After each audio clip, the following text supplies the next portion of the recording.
राम राम जी। मैं नन्हे पहलवान, आप देख रहे हैं स्लो जिंदगी बाबा की खरी खोटी। आज मेरे साथ बंगाल से जुड़ रहे हैं भाई सौम्यदीप नाहा जी। सौम्यदीप भाई, आपका बहुत बहुत स्वागत है हमारे शो पे। नमस्कार, नमस्कार। सबको शुभ happy new year in advance. जी, आपको भी 2025 नववर्ष की चले जा बहुत रहा है शुभकामनाएं। 2026 जी। इसके लिए सबको हैप्पी न्यू ईयर, सभी ठीक। दर्शकों को। सौम्यदीप भाई, हाँ जी। बंगाल में एसआईआर की प्रक्रिया में जो रिवीजन होना है या जो भी ऑब्जेक्शंस थे, वो प्रक्रिया शुरू हो चुकी है। जी। हमारे कई सारे दर्शक ना हमसे ये पूछते हैं कि आखिर बंगाल में ऐसा क्या हुआ कि ममता दीदी का इतना विरोध है और वृहद हिंदू समाज, हुँ। सनातनी, उनसे इतना क्यों चिढ़ गया है और इस बार क्यों बंगाल में तख्ता पलट होने जा रहा है। उसमें मैं आपसे जानना चाहूंगा कि जो हमने बातें सुनी है कि धन उगाही या वसूली का वो जो कल्चर है क्लब्स के थ्रू, ऐसा सुना है कि अगर किसी का झगड़ा हो जाए मोहल्ले में तो आप सीधे पुलिस के पास नहीं जाओगे, पहले आप लोकल टीएमसी ऑफिस या उस क्लब में जाओगे, वहां अपनी बात रखोगे, उसके बाद क्लब वाला डिसाइड करेगा कि पुलिस में जाना है कि नहीं जाना है। या अगर आपको अपना घर का रेनोवेशन कराना है तो वो क्लब में बैठा वो गुंडा, वो माफिया टीएमसी का आपको बताएगा कि पेंट किस दुकान से खरीदोगे, ब्रश किस दुकान से खरीदोगे, रोलर किस दुकान से खरीदोगे, पेंटर कौन आएगा और पेंटर की क्या दिहाड़ी होगी। उसके अलावा मैंने सुना है अगर ट्यूशन सेंटर या कंप्यूटर सेंटर या कोई भी स्किल सेंटर चलाना है तो पर स्टूडेंट भी क्लब को पैसा देना है। अगर ये बातें सत्य हैं तो भाई साहब, धन उगाही का जो सिस्टम ममता की टीएमसी में है उतना तो पूरे इंडिया में कहीं नहीं है। तो इन्हीं सब बातों पे हम आज सौम्यदीप भाई से बात करेंगे। सौम्यदीप भाई, ये क्लब कल्चर क्या है? सुना है कैरम बोर्ड खेलते हैं, शराब पीते हैं और दिन भर सिर्फ रंगदारी वसूलते हैं आम आदमी से। बात है कि देखिए बंगाल में ये कल्चर फिलहाल ये आप सपोज़ मान लीजिए कि ये आज शुरू हो रहा है, ये बात नहीं है कि आज का ये कल्चर बहुत पहले से ही है।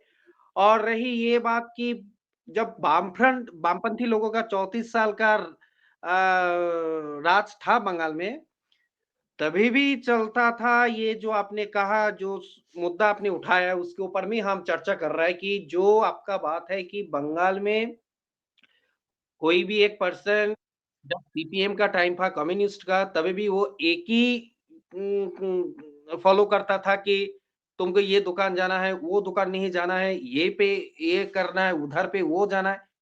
ये तो बंगाल में, ये तो तृणमूल का नहीं, ये तो वाम जमाना का स्टार्टेड है। और अब हम अब चीज को एक बोल रहे हैं।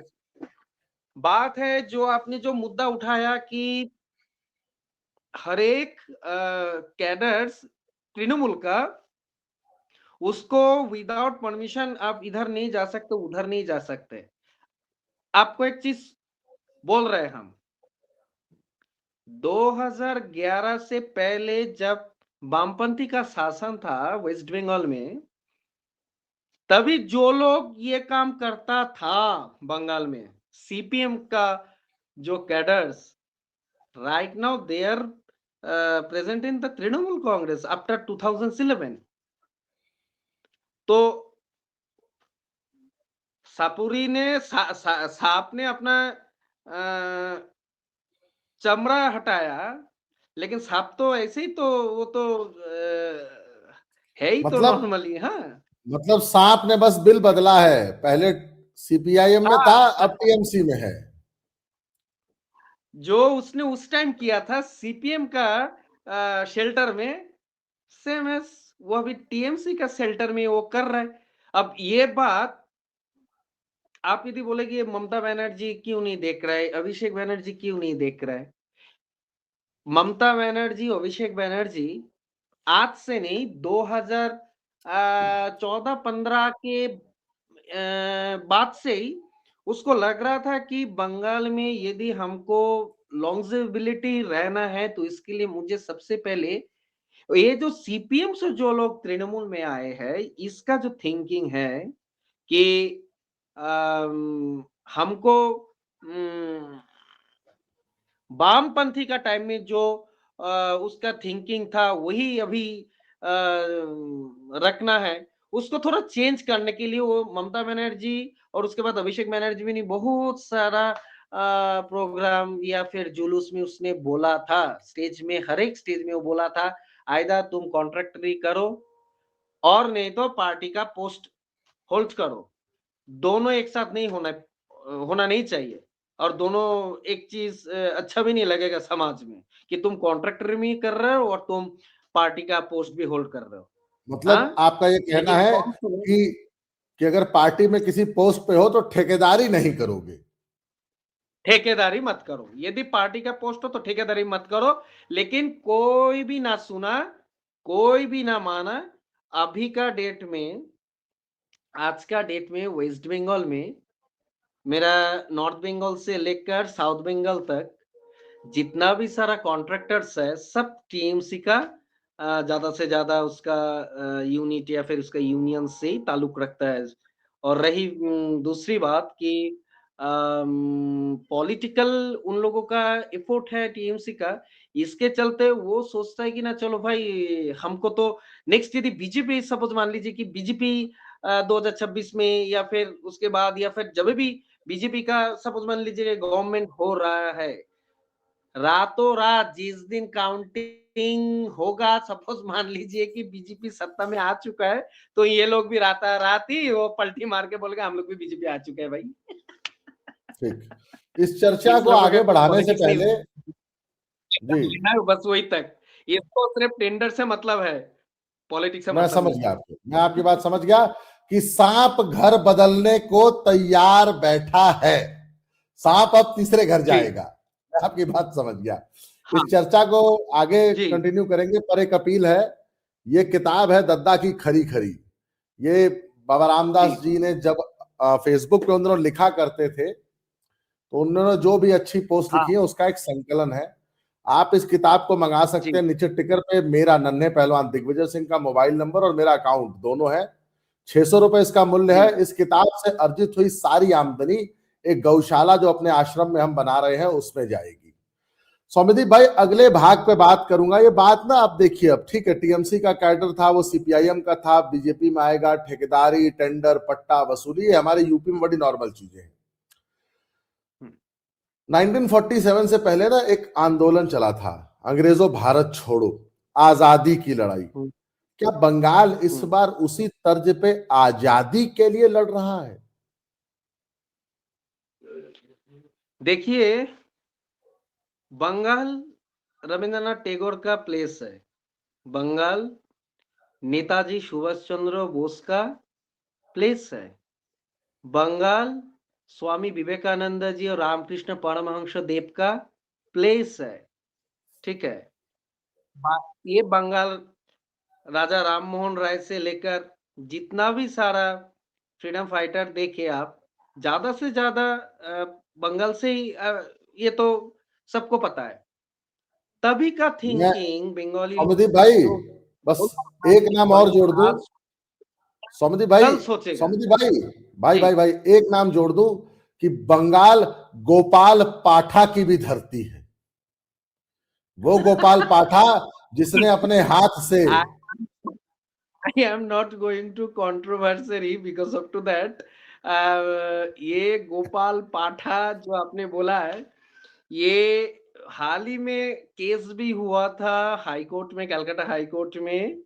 तो देन जस्टिस अमृता सिन्हा का बेंच में ही हुआ था। मैंने देखा था वो वाला मुद्दा। तो जब उसने विवेक अग्निहोत्री जी ने द बंगाल फाइल्स रिलीज कर दिया, उसके बाद वो गोपाल पाठा जो जिसको उसका नाम से जोड़ा गया, उसका फैमिली केस किया था। कोर्ट चला गया। ठीक है, लेकिन तब तक वो फिल्म हर जगह रिलीज हो चुका था। तो इसके चलते जस्टिस सिन्हा ने शायद कुछ ऑर्डर दिया था इसके ऊपर। वो बाद में मेरे को थोड़ा पता नहीं है, जो चीज मेरे को पता नहीं उसके ऊपर हम वो टिप्पणी वो नहीं कर मैं सकते। वो मैं बता देता हूं। जी, उसमें हुआ क्या था कि कोर्ट में गोपाल पाठा के शायद पोते हैं ना, वो या पड़ पोते हैं शायद, जो गए थे कि हाँ, हमारे हाँ, दादाजी या परदादा जी की इमेज को मलाइन करने की कोशिश है। हाँ, मैं उतना लाइन करने की कोशिश। निकम्मा, उतनी निकम्मी संतान अगर मेरे घर में होती तो मैं गला घोट के उसको मार देता। मतलब जी गोपाल पाठा ने उस दिन हिंदुओं के लिए बंगाल में क्या किया था, उसके लिए मैं यूपी से आता हूं, मुझे गर्व है कि हमारे पूर्वजों में कोई गोपाल पाठा क्यों ना हुआ। अगर उस दिन जी हिंदुओं की बहन बेटियों की इज्जत बची है तो वो गोपाल पाठा और जी उनके लोगों की वजह से बची है। गोपाल पाठा का जी सम्मान आज हर एक हिंदू बंगाली को करना चाहिए और पूरे हिंदुस्तान को करना चाहिए। जैसे गुरु तेग बहादुर के लिए कहते हैं ना कि हिंद की चादर, गुरु गोविंद जी सिंह के पिता, उन्होंने शहादत दी थी हिंदुओं की रक्षा करने के लिए। उस दिन गोपाल पाठा और उनके लोगों ने जो हिंदुओं के लिए, हिंदू हाँ बहन बेटियों के लिए किया है, उसके लिए मुझे लगता है गोपाल पाठा को हम जितना भी सम्मान कर ले वो कम होगा, उसको कमतर ही समझा जाए। तो एक बात बताइए जी सोमदेव, मैं फिर वापस मूल क्वेश्चन पे आता हूं, विषांतर हो गए थे। तो क्या इस बार बंगाल में आजादी की लड़ाई है, इस गुंडागर्दी से, इस बदमाशी से, इस माफिया कल्चर से, इस गैंग कल्चर से?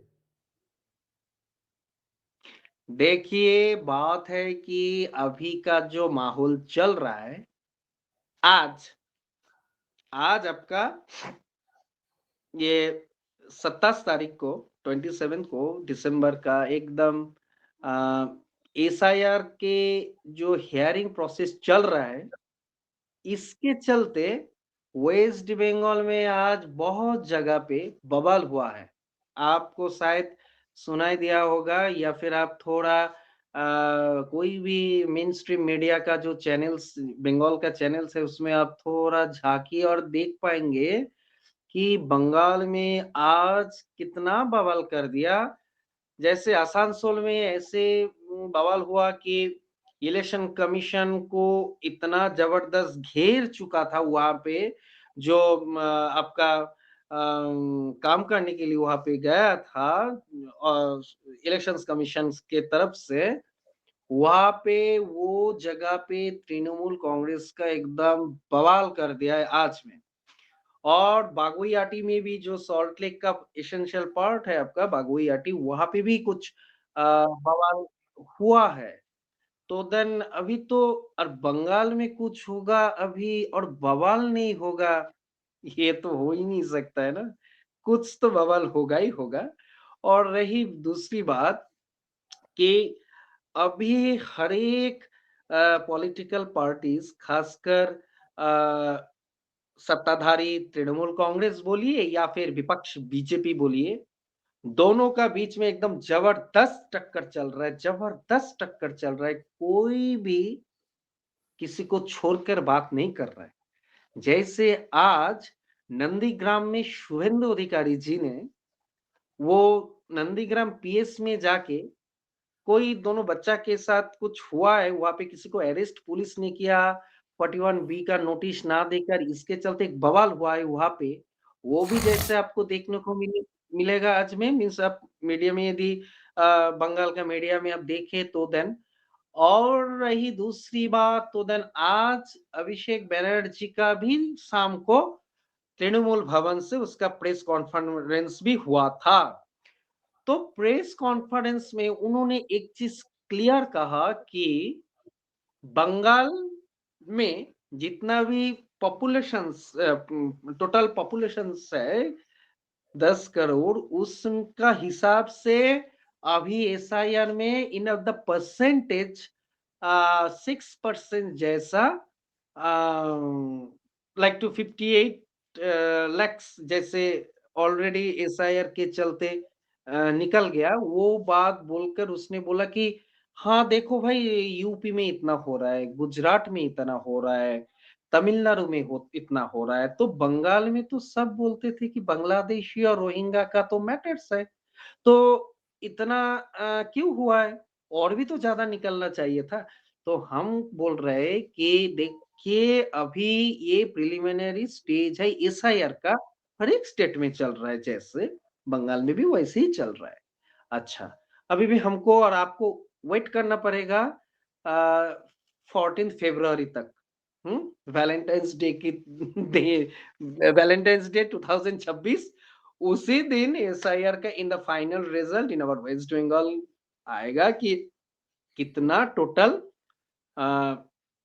वोटर्स रहेगा और कितना टोटल वोटर्स एसआईआर के वजह से निकल जाएगा। गए। जैसे 50 लाख तो अभी तो निकल गया। अभी देखने को मिलेगा कि टोटल कितना जा रहा है, ठीक है? और एक बात हम आपको बोल रहे हैं, इसी के साथ बंगाल में अभी एक पोलराइजेशन की तरफ जा रहा है फोर्स, हिंदू एंड मुस्लिम्स। पहले लास्ट, जैसे हम आपको बोल रहे हैं कि 2024 का यदि आप चुनाव देखें लोकसभा का, उसमें टीएमसी 6.16% वोट था और उन्होंने 29 seat out of 42 seat out of 42 Lok Sabha में जीत चुका था। अभी बीजेपी उस टाइम 39.08% लिया था वोट। तो इसके चलते अभी का डेट में यदि आप बोले वोट का हिसाब से, तो देन 2 करोड़ 80 to 85 lakhs ऐसे कुछ मिला था तभी टीएमसी को, और आपका 2 करोड़ 39 to 40 lakhs ऐसे वोट मिला था बीजेपी को। दो परसेंटेज में यदि 2 करोड़ समझी भाई। का डिफरेंस था, बीजेपी और टीएमसी का जो अंतर था वो वोट, टोटल वोट का वोटर आपका वोट गया था आपका, ये सपोज मान लीजिए क्या 60 लैक्स के ऐसे कुछ आसपास था डिफरेंस, अंतर। तो अभी क्या हुआ कि ये जब एसआईआर स्टार्ट हुआ तो बीजेपी की तरफ से एक बोल आया कि एसआईआर की वजह से अभी ऐसा ऐसा चल रहा है कि हर एक कंस्टिट्यूएंसी में इफेक्ट गिर रहा है, एवरेज 20,000 जैसे वोट निकल जा रहा है। हम आपको एक चीज बोल रहे हैं, कोई भी बैठा नहीं है, तृणमूल भी बैठा नहीं है, बीजेपी वाला भी बैठा नहीं है। यदि संगठन आपका मजबूत हो, ये तृणमूल का भी हो या बीजेपी का भी हो, उसको कोई नहीं रोक पाएगा विनिंग होने में, ठीक है? पहले ग्रास रूट में जाके बैठो। हम एक चीज आपको बोल रहे हैं, वंस अपॉन अ टाइम हमको सुनाई दिया, ममता बनर्जी जब नेशनल कांग्रेस में थी, उन्होंने हर एक गांव में जाके, प्राइमरी स्कूल में जाके बैठ के 10, 15, 20 आदमी इकट्ठा करके ऐसे एक छोला लेकर बैठ के वो संगठन करती थी एट ए टाइम। इसका उनका प्लस पॉइंट था। उनको ये लकीर के हाथों के जो लकीर है ना, इस जैसे वेस्ट बंगाल का पॉलिटिक्स उनको पता है कि कैसे पॉलिटिक्स करना है। उसके बाद ममता बनर्जी के बाद यदि कोई ये पॉलिसी उसको आता था, उसका नाम था उसी का ही, once upon a time Mukul Roy जो जनरल सेक्रेटरी था, मिस्टर मुकुल राय, उनका था ये जी पॉलिटिक्स का पॉलिसी जी कैसे करना पड़ता है, ग्रास रूट पॉलिटिक्स। और अभी अभी जो हम फॉलो करते हैं शुभेंदु अधिकारी जी को, जो विपक्ष के लीडर है, उनको पॉलिटिक्स पता है कि वेस्ट बंगाल को कैसे कैप्चर करना पड़ता है। लेकिन कोई भी समागम या फिर कोई भी जुलूस या फिर कोई भी ऐसे कोई बड़ा प्रोग्राम अरेंज करे बीजेपी और उसके हिसाब से लाखों के तादाद में आके आदमी इधर से उधर आके ज्वाइन करके वोट करे, ये कर। हमको लगता है जब तक ग्रास रूट का बूथ लेवल में जब तक स्ट्रांग नहीं रहेगा कोई भी पार्टी, तब तक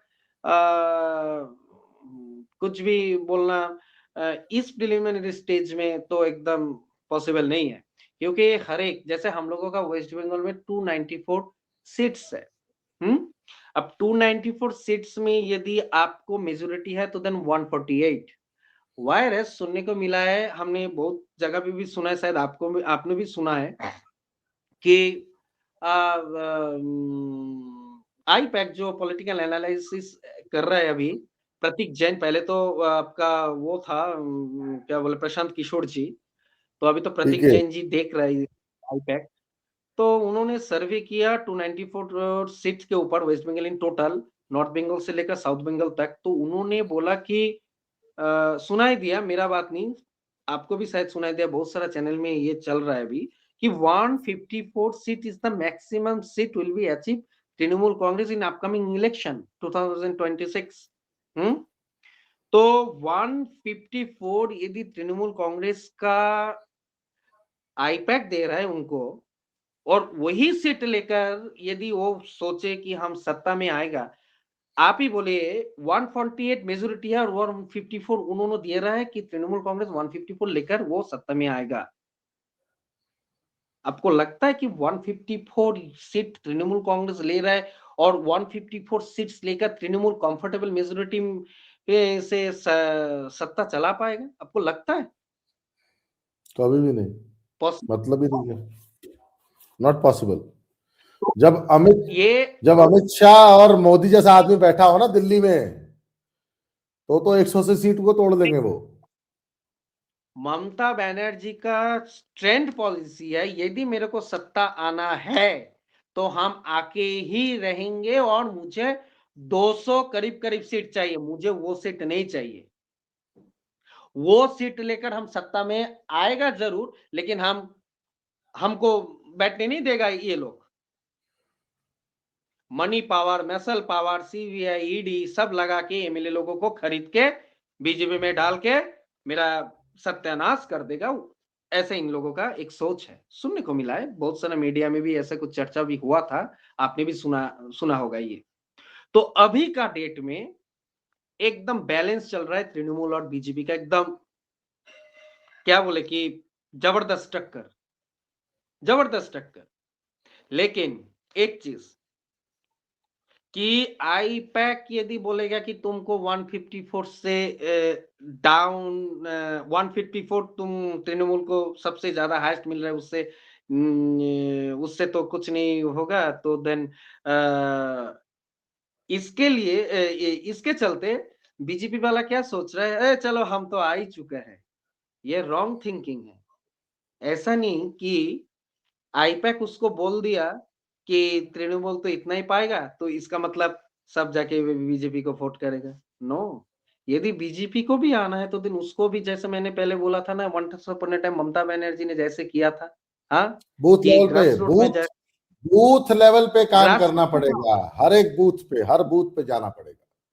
को भी देखा और जो शुभेंदु जी की भी देख रहा है, लेकिन बीजेपी का हर एक नेता को ये ये बीजेपी का हर एक नेता को सोचना पड़ेगा कि हमको यदि सत्ता में आना है तो देन सबसे पहले मुझे बूथ लेवल में जाके काम करना पड़ेगा। जैसे हम आपको चीज बोल रहे हैं, ममता बनर्जी अभी हाल ही में उन्नयन का पांचाली बोलकर एक जो इमन चक्रवर्ती जी मैडम है, उसका सिंगर है, वो गाना गाया है। और ये इमन चक्रवर्ती का ये जो सॉन्ग है उन्नयन का पांचाली, जो जितना भी सारा डेवलपमेंट मैडम ने किया है गवर्नमेंट ऑफ वेस्ट बंगाल में, उसका टोटल एक लिस्ट तैयार करके वो अभी गांव में प्रचार कर रहा है। वो टुकटुकी फुकटुकी पे माइक लगा के, झंडा फंडा लगा के सब कर रहा है। तो वो ही देखकर सिलीगुड़ी का बगल वाला जो सीट है डाबग्राम फुलबाड़ी, उसका जो एमएलए है श्रीमती शिखा चैटर्जी, उन्होंने भी दूसरा एक पचाली छोड़ दिया। ममता के अगेंस्ट में जो भी काम हुआ, जैसे आरजी कौर का घोटाला, जैसे आपका एजुकेशन स्कैम, मंत्री लोगों का, लीडर लोगों का जेल, या फिर आप सोच लीजिए जितना भी सारा ये इस सालों के अंदर, ये 5 साल, ये 10 साल, ये 15 साल के अंदर जितना भी सारा ये सब हुआ है कांड, सब उसमें एकदम डाल दिया। वो जो पचाली बनाए हैं शिखा चैटर्जी मैडम बीजेपी के डाबूराम फुलवाड़ी के, तो देन वो भी अभी चल रहा है, ये भी अभी चल रहा है। तो देन अभी बात आके ये जाके हमको चीज लग रहा है कि नॉर्थ बंगाल तो बीजेपी का एकदम स्ट्रॉन्ग होल्ड है। नॉर्थ बंगाल जो northern part of the West Bengal, वो तो बीजेपी का घर है। और जंगल महल से लेकर बांकुड़ा, पुरुलिया, ये जो सब डिस्ट्रिक्ट्स है, ये सब जगह में भी अभी बीजेपी का घर है। लेकिन झारग्राम अभी 50-50 में चल रहा है, वहाँ पे ज़्यादा लग रहा है मेरे को टीएमसी का ही चांसेस है झारग्राम में, लेकिन अभी देखने को मिलेगा इन अपकमिंग में कितने रिवाइव कर रहा है बीजेपी। लेकिन तृणमूल का यदि गढ़ माने तो देन दक्षिण बंगाल में फिलहाल डेट में जो डिस्ट्रिक्ट है, जैसे दक्षिण 24 परगना, जैसे आपका पूर्व बर्धमान, जैसे आपका हावड़ा, थोड़ा बहुत उत्तर 24 परगना, थोड़ा बहुत हुगली, थोड़ा बहुत बीरभूम। तो ये सब डिस्ट्रिक्ट जो है वो आपका बहुत जबरदस्त उसका पकड़ है तृणमूल का।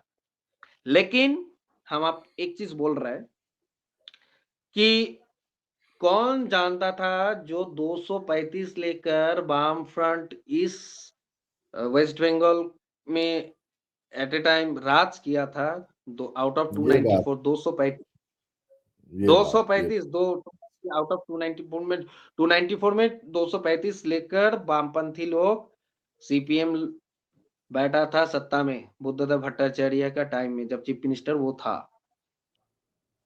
और आज का डेट में 0 सीपीएम। तो कुरूर चीज अच्छी बात नहीं है, जो घमंड कुरूर चीज। हम आपको चीज बोल रहे हैं कि गांव में अभी अब आप यदि जाएंगे ना गांव में, हम बहुत सारा गांव में जाके जब सर्वे के दौरान या फिर बातचीत के दौरान हम जब सुनते हैं ना, एक तृणमूल लीडर वो बोल रहा है कि बहुत जगह का तृणमूल लीडर लोग बोल रहे हैं कि इस बार दीदी को जाना पड़ेगा, इस बार दीदी को जाना तय है। हमने भाई तुम क्यों बोलोगे ये सब बात, तुम तो टीएमसी का कैडर हो, तुमको तो ममता बनर्जी ने तो बहुत कुछ दिया है, तुम तो अरे नहीं ममता बनर्जी ठीक है, डिस्ट्रिक्ट और ब्लॉक का ये सब लीडर लोग हरामी हैं, बदमाश है, इसके चलते हम लोग इसको वोट नहीं करेंगे। मतलब हर एक डिस्ट्रिक्ट और हर एक गांव में गुटबाजी एकदम भयंकर तेज चल रहा है तृणमूल का, इसके चलते इफेक्ट गिर गया तृणमूल का अंदर। या हम रिवाइव इम्प्रूवमेंट कैसे करेगा, ये मत सोचे कि ये सिर्फ तृणमूल का, ये बीजेपी का भी है। अटल बिहारी वाजपेयी जी का जन्मदिन पर 25 दिसंबर को ये आपका बीजेपी, जो पुराना वाला बीजेपी का लीडर था और जो न्यू लीडर है उसको मिलाने के लिए अब नेशनल लाइब्रेरी कलकत्ता में प्रोग्राम भी रखा। ठीक है, अब ये सिर्फ तृणमूल का पॉलिसी नहीं है कि प्रॉब्लम है कि बीजेपी बीजेपी में जाएगा तो जाएगा, कोई बात नहीं, हम लोग तो एकदम मस्त है। अरे तृणमूल खुद ही खुद का पैर में कुल्हाड़ी मार रहा है अभी कि तृणमूल को वोट नहीं करना है। बोले क्या है, बात ये है कि ये नेता को यहाँ से हटाओ, इसको क्यों कमिटी में डाला। आपको सुनाई दिया होगा शायद कि कल दक्षिण दक्षिण दिनाजपुर जो सुकांत मजूमदार जी जो है हम लोगों का सेंट्रल का मिनिस्टर, उनका डिस्ट्रिक्ट में बवाल हो गया तृणमूल में कि अभिषेक बनर्जी जाने के बाद कमिटी फॉर्मेशन हुआ है कि ऐसे कुछ सुनाई दिया कि अभिषेक बनर्जी का कुछ प्रोग्राम था, उसके बाद ही वहाँ दक्षिण दिनाजपुर जो बालूरघाट है उसमें एकदम बवाल कर दिया तृणमूल वर्सेस तृणमूल। आज भी दिखा रहे हैं। आपको सुनाई दिया कि मिस्टर मनोज अग्रवाल जो सीईओ है वेस्ट बंगाल का, उसको आज वाई कैटेगरी सिक्योरिटी मिल चुका है, क्योंकि डेली आपका वो जगह पे बीबीडी बाग का जो इलेक्शन कमीशन का ऑफिस है वहां पे डेली चल रहा है बवाल। बीएलओ जो टीएमसी का बीएलओ लोग है उसका बवाल चल रहा है वहां पे डेली। और रही दूसरी बात कि आज भी जितना भी सारा जगह हियरिंग हुआ है, इसने मुद्दा उठाया कि 80 साल का बुढ़ा लोग यहाँ पे आके प्रॉब्लम फेस कर रहा है कि इनको भी बुलाया गया हियरिंग में, इसको क्यों बुलाया गया, इसको काय को बुलाया गया, इसको भी अभी टीएमसी मुद्दा उठा रहा है, ऐसा देखने को मिल रहा है। तो अभी बात है कि हमने आपको पहले ही बोला था कि अभी एकदम जबरदस्त टक्कर चल रहा है दोनों के बीच बीच में। बीजेपी का भी टक्कर है, और टीएमसी का भी टक्कर चल रहा है, दोनों का बीच में। अब कौन बीच में से निकलेगा, अभी देखने को मिलेगा आने वाले चुनाव में। और रही दूसरी बात, बीजेपी का स्टैंड पॉलिसी है कि हम सारे सीट में नहीं जाएंगे। उसका पॉलिसी है, सबको पता है कि वो टारगेट किया है कि हमको ये सीट में अपना कैंडिडेट को खड़ा करना है और वहां पे स्ट्राइक रेट 90 से 95 तक रखना है, स्ट्राइक रेट। तो अभी उसने चॉइस किया कि जो सीट में हमारा उम्मीदवार खड़ा करेंगे तो उसको 90 टू 95 स्ट्राइक रेट से हम लोग विन करेंगे। उसने क्या किया कि तीनों चुनाव का एक स्ट्रेटेजी किया कि लास्ट चुनाव में 1000 से 5000 या फिर 5000 से 10,000 के अंतर के बीच में से कौन सा सीट हारे है, कौन सा सीट थोड़ा पीछे है, ये वो लोग अभी प्लस माइनस करके एवरेज वो एक उसका स्टैंड पॉलिसी वो अभी तैयार कर रहा है। तो अभी ये जो पॉलिसी मेकिंग उन लोगों का है, इसके चलते अभी अमित शाह जी भी आ रहा है, ये आपका 29 को सोमवार को, सोम मंगल और बुध 29, 30 और 31 को उनका कलकत्ता में एकदम जबरदस्त प्रोग्राम है। तो उसमें अभी उनका उनका निजी स्टैंड वो रखेगा कि बंगाल में ऐसे-ऐसे करना है, ऐसा-ऐसा नहीं करना है, कि कैसे उसको वर्कर्स को बीजेपी का खुद को कैसे ज़्यादा से ज़्यादा ऑक्सीजन दे।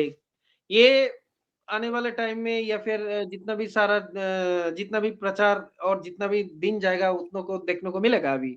अभी का स्टेज में जैसे ये बोलना मुश्किल है कि हाँ, यही आएगा या बीजेपी आएगा, ये टीएमसी आएगा। नहीं, नहीं, अभी भी कुछ भी नहीं बोलने का टाइम नहीं आया है।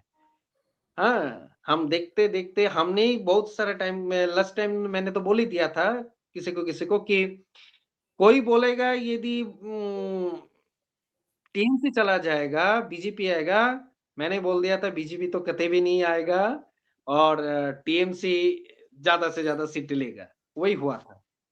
लेकिन आज जो सिचुएशन अभी देख रहे हैं ना सब जगह में, क्योंकि अ, जगह पे तो हम भी तो जाते हैं, बहुत जगह बंगाल में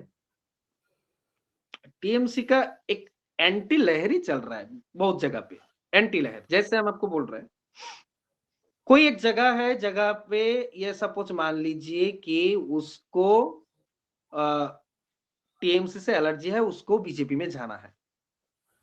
लेकिन पॉलिटिकल प्रेशर इन दिस उस एरिया में इतना है कि जो सोच रहा है कि उसको भी टीएमसी छोड़कर बीजेपी में जाना है, वो नहीं जा पा रहा है। क्योंकि नहीं तो उसको केस दे देगा, नहीं तो उसको जेल में डाल देगा, ऐसे कुछ हो रहा है और देखने को भी वैसे ही मिल रहा है। तो वो लोग टोटली अगर घर में बैठ चुका है। वो लोग वेट कर रहा है कि आने वाले टाइम में वो कैसे इसका मुकाबला करेगा। और ये हर जगह पे ही चल रहा है बंगाल में, हर एक जगह पे, हर एक डिस्ट्रिक्ट में गुटबाजी इतना चल रहा है, इतना चल रहा है, इतना चल रहा है कि पूछिए मत। गुटबाजी के चलते टीएमसी का जैसे परफॉर्मेंस पहले लास्ट जितना भी सारा चुनाव में देखने को मिला था, फिलहाल ये गुटबाजी इतना हाई लेवल में चला गया, इतना हाई लेवल में कि उसको ठीक करने के लिए अभिषेक बैनर्जी को कभी तो कभी ममता मैडम को जगह-जगह जाना पड़ रहा है। और रही दूसरी बात कि अभी ममता बनर्जी जी सोच रहे हैं कि हमको फ्यूचर में यदि वेस्ट बंगाल में आना है तो देन हमको सबसे पहले जो चीज करना है वो है ये क्लीन इमेज क्लियर करना। अब देखिए इतना सारा घोटाला और इतना बड़ा-बड़ा कांड हो चुका है बंगाल में, जैसे आरजी कौर, जैसे आपका ये क्या बोले ये एजुकेशन स्कैम, ये रेशन स्कैम, बहुत सारा। क्या बोले, ये तो आपको भी पता है कि बंगाल में क्या-क्या चल रहा है बिन पिछले 2-4 साल में। तो अभी यदि आप बोले तो देन कुछ तो मुझे तो नहीं लग रहा है कि अ, जिसका मन में बैठा है कि हम बीजेपी को इस बार वोट करेंगे तो बीजेपी को ही वोट करेगा, और वो जो सोच रहा है नहीं बीजेपी हिंदुस्तानी पार्टी है, वो नॉन बेंगली लोगों का पार्टी है, उसको हम वोट नहीं करेंगे, हम लोग दीदी को ही फिर से देखना चाहता है, तो देन वो लोग वो टीएमसी को ही वोट करेगा। अभी स्थिति एकदम बराबर जगह में आ गया है, ये हम आपको बोल रहा है। और रही एक चीज हम आपको बोल रहा है, बीजेपी ने लीडर जो पहले बीजेपी में जा चुका था, वो लोग अभी टीएमसी में फिर से रिटर्न हो रहा है। जैसे कुछ दिन पहले ये पॉलिटिकली कुछ फिल्म आर्टिस्ट लोग एक दो ऐसे कुछ फिर से टीएमसी में चला गया, तो देन हल्ला मचा दिया कि उन लोगों का तो पेड़ चलाने का बात है, तो देन टॉलीवुड में तो यदि टीएमसी ना करे तो देन टॉलीवुड में उसको कैसे चांस मिलेगा। इसके लिए वो लोग बीजेपी का थामन छोड़ के टीएमसी का थामन फिर से पकड़ रहा है। ये बात आके पूरा हल्ला हो गया। ये तो तो अभी ये तो ममता का पुराना एक वो है ना फॉर्मूला है कि कैसे आदमी को दबाना है, कैसे आदमी को कंट्रोल करना है, उसके रोजी रोटी पे, बच्चों पे, पेट पे लात मारो तो मेरे नीचे बना रहेगा। जी। देखिए जो अभी ये तो थिंक कि सपोज आपको भी पता ही है हम क्या बोलेंगे नए से, लेकिन एक चीज हम आपको बोल रहे हैं, बीजेपी इस बार ज्वाइनिंग कुछ नहीं करा रहा है बड़ा बड़ा लीडर को। जैसे बंगाल में सपोज मान लीजिए क्या बोले कि टीएमसी का सपोज बड़ा कोई एक लीडर उसको बीजेपी में ज्वाइन करा कर उसको दिखाएगा, हाँ ये तो आ चुका है अभी बीजेपी में, अरे वाह अरे वाह अरे वाह। ऐसा कुछ नहीं आपको सुनने में आएगा। एक चीज आप थोड़ा किसी से भी पूछ लीजिए कि बीजेपी ने क्या किया कि सब ज्वाइनिंग बंद कर दिया। राजन्नो हलदर बोलकर एक पॉलिटिकल वो सोनारपुर का बगल जगह में रहती है, वो उसको भी बीजेपी में आने के लिए वो भी बहुत कोशिश में था, लेकिन बीजेपी ने पूरा मना कर दिया कि नहीं भाई तुमको नहीं चाहिए अभी हम लोगों को, ठीक है तुम जहाँ पे हो वहीं पे रहो। तो ये उसका भी हस्बैंड कुछ प्रांतिक नाम कर, वो भी सोच रहा है कि ना चलो बीजेपी में जाएगा तो देन सेफ रहेगा, बीजेपी नहीं ले रहा है। तो अभी बात है कि बीजेपी का स्टैंड है कि हम लोग कोई भी फ्रंट फिगर जो लोग टीएमसी में है उसको हम कभी भी नहीं लेंगे। हाँ, बीजेपी का प्लस पॉइंट चल रहा है अभी जो ग्रास रूट है हर एक डिस्ट्रिक्ट में, सब जगह पे जो निचवा हिस्सा है ना, जैसे आप मान लीजिए कि जो टोटो चलाता है, जो आपका कुलीगिरी मजदूरगिरी करता है, जिसका यूनियन है आईएनटीटीयूसी में, वो सब तोड़कर अभी बीजेपी आने का एक लहर चल रहा है भीतर भीतर। ये आपको हर एक न्यूज चैनल में देखने को मिलेगा। और सबसे लास्ट मुद्दा जो हम आपसे बोलने की बोलना ज़रूरी है ये कि हुमायूँ कबीर का जो मैटर, ये हुमायूँ कबीर जी का मैटर अभी है कि बोल रहा है कोई बीजेपी का बी टीम, टीएमसी बोल रहा है कि बीजेपी का बी टीम है हुमायूँ कबीर जी, और बीजेपी बोल रहा है कि उससे मेरा कोई लेना-देना नहीं। समझी भाई रुके रुके रुके रुके। हुमायूं कबीर को आप और मैं अगली वीडियो में डिस्कस करेंगे। वीडियो करीब करीब 40 मिनट की हो चुकी है, इस वीडियो को अब मैं खत्म करना चाहूंगा। मतलब आपकी अच्छा, बातों से मुझे एक बात तो क्लियर है कि इस बार बीजेपी बंगाल को जीतने के लिए ग्रास रूट लेवल पे काम कर रही है। और ममता तो भाई आपने बता दिया कि पहले भी ग्रास रूट लेवल पे काम कर चुकी है, ब्लॉक लेवल पे, बूथ लेवल पे, गांव गांव जाके हर सीट पे हर एक व्यक्ति से मिलती है। तो मैं बताऊं समृद्धि भाई, मैंने महाराष्ट्र इलेक्शन बड़ी क्लोज से देखा है। मैं पुणे एरिया में था, जो न्यू पुणे, जो पिंपरी चिंचवड़ जो एरिया है, जो न्यू पुणे बसा है, आप यकीन नहीं जी, जी, मानेंगे, जी। वहां हाई राइज बिल्डिंग्स हैं और फ्लैट्स वाला कल्चर है उस एरिया में पूरा। जी। एक एक फ्लैट को कवर किया था बीजेपी और आरएसएस के कार्यकर्ताओं ने, जी। हर हाँ, बड़ी आपने जब सोसाइटी आरएसएस का में। मुद्दा उठाया, हम एक चीज बोल रहे हैं, आपने जब आरएसएस का मुद्दा उठाया तो देन अभी हाल ही में मोहन भागवत जी ने आपका सिलीगुड़ी और कोलकाता दौरा किया है ऑलरेडी, मोहन भागवत जी। और इस टाइम पहली बार देख रहे हैं कि अमित शाह जी का भी आरएसएस के साथ कुछ बैठक है। ये आपका 29 या 30 तारीख को बंगाल में। तो तब ये देखने को मिल रहा है कि आरएसएस भी अभी स्ट्रांगली अभी बंगाल में बीजेपी का वो तो डायरेक्ट पॉलिटिक्स नहीं करता है, वो उनका ही कहना है। लेकिन जो लग रहा है वो तो उसका तो पॉलिसी है कि थोड़ा बीजेपी का तरफ देखना कि राष्ट्रवाद को रखो। ऐसा कुछ देखने को मिल रहा है अभी कि बीजेपी को उसको सपोर्ट देना है और बीजेपी भी आरएसएस को एक्सेप्ट कर रहा है कि बंगाल में कि ना आप भी उतरो अभी। ऐसे देखने को मिल रहा है। जी। तो सौम्यदीप भाई आपने समय दिया उसके लिए बहुत बहुत धन्यवाद। सौम्यदीप भाई के साथ मैं दूसरी वीडियो करूंगा हुमायूं कबीर और वो क्या इफेक्ट डाल रहा है, कैसे हिंदू हाँ जी। जग रहा है बंगाल में, कि ममता बनर्जी ने आज तक क्या किया है और आगे उसकी पॉलिसीज क्या हैं। सौम्यदीप भाई आपका बहुत बहुत धन्यवाद कि आपने हमें वो बातें बताई जो लोगों को पता ही नहीं है कि बंगाल में आखिर चल क्या रहा था। तो अगली वीडियो में जल्दी मिलते हैं आपसे, हुमायूं कबीर को डिस्कस करेंगे, बांग्लादेशी पॉलिटिक्स ज़रूर, डिस्कस ज़रूर, करेंगे, बांग्लादेश को डिस्कस करेंगे। बहुत धन्यवाद आपका। ज़रूर। नमस्कार। जय श्री राम। जय श्री राम।